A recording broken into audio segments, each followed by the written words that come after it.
Shalom, shalom, kal halal, Yahabashim Yahushai Bahashim Mikar Kadesh, double honors to the apostles and elders of Great Millstone, and salutation to the Akim pushing his word in truth and sincerity. This is another, hold on, sorry. This is another quick hit on regarding what's happening in the world today. Because through the Bible it says, their perilous times shall come, and Jacob's trouble. So the Lord is directing it at the Israelites, our people, the blacks, Hispanics of blacks, Hispanics, and native Indians of Indian and Negroid descent. Right, it says here, this is from the menu. This is Energy News, Energy Live News. Yeah, it says, fears grow for UK, United Kingdom, England. Winter blackouts. There is reportedly a 1 in 10 chance of 4 to 5 days this winter in which some customers will lose power for a short period of time. That short period will become a regressive or progressive time. When I was in Ghana, they got a thing called light out. Right, so this is becoming like a third, they call Africa a third world country. So the Western world is going to become like a third world. Well, it's going to become worse than a third world. And the people over here ain't used to this kind of these detrimental times was coming. So there's going to be anarchy. There's going to be all out madness, if you can call it that. It says here, as prices soar and more countries introduce energy rationing. Ross, this sounds like war. Oh, well, World War Three. Because if you know about World War Two, World War One, they were rationing then.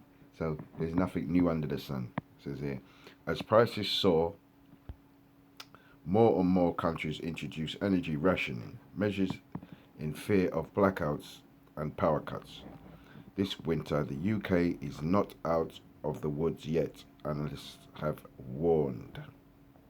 Last week, ELN reported that officials were looking at a reasonable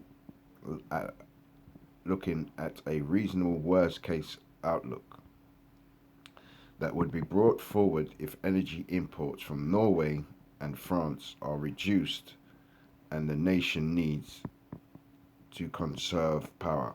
Yeah, because we don't actually in England we don't actually get our power, our energy from Russia. Ours comes from Norway because Norway's closer to us. But that's going to put pressure on Norway because they're going to have to supply the whole of Europe. Yeah, because Norway harvests and sends it throughout the countries in Europe. I think they do 60%, I think it is, of Europe, and Russia does 40%. Yeah, so that's going to put a lot of pressure on them. And it says, under this scenario, UK's exposure to this risk could be even worse if below average temperatures are recorded. Right, because we don't know what kind of temperatures are going to come, as in winter. It might be freezing, it might be mild, but the Lord said, be not your flight in the winter. So the Lord is going to bring them temperatures low because he wants to bring pain. Bring the pain.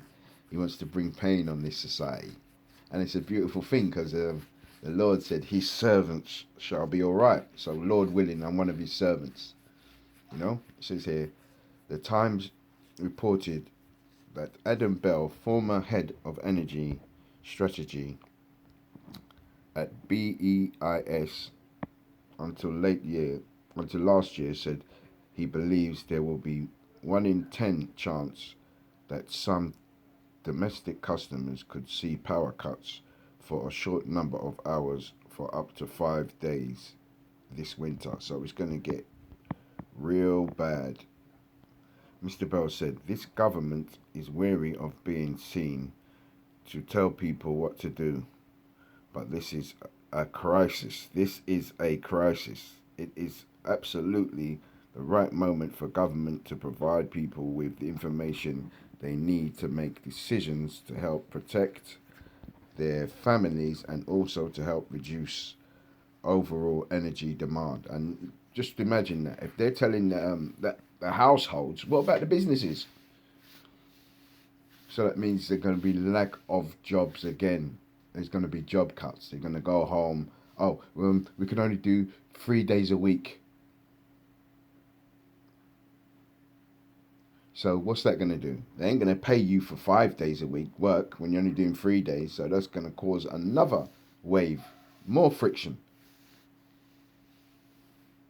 And it says here, a government spokesperson told ELN, the UK secure and diverse energy supplies will ensure households, businesses and industry can be confident that they can get the electricity and gas they need. Yeah, that's easy said than done. I can say I want to be a millionaire. Am I going to be a millionaire? You know what I mean? It's easy said, man. Britain is at the strategic advantage compared to other European countries through access to their own North Sea gas reserves, steady imports from reliable partners like Norway. Like I said, we're closest to Norway. The second largest LNG port infrastructure in Europe, and the gas supply underpinned by robust legal contracts.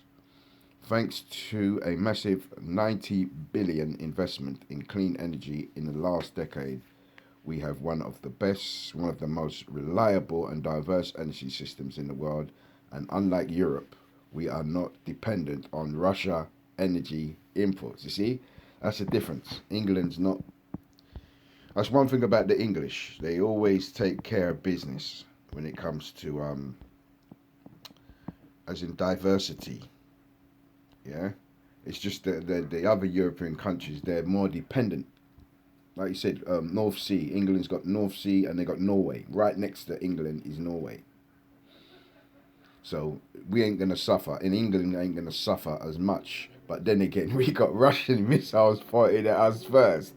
So there's always the other angle. Yeah. Anyway, I'm gonna leave it with that. It's gonna be suffering. That's all I'm gonna say. Kahalawa Vashimi Oshai Bashimi Kadash. Double honor to the apostles and elders of Great Millstone, taught us this truth. And salutation to the Akim pushing this word in truth and sincerity. The freeze is on. Yeah? I love it. The Lord is beautiful. We say Kwam Yasharala, Awa Ababa Bo, destruction to Babylon.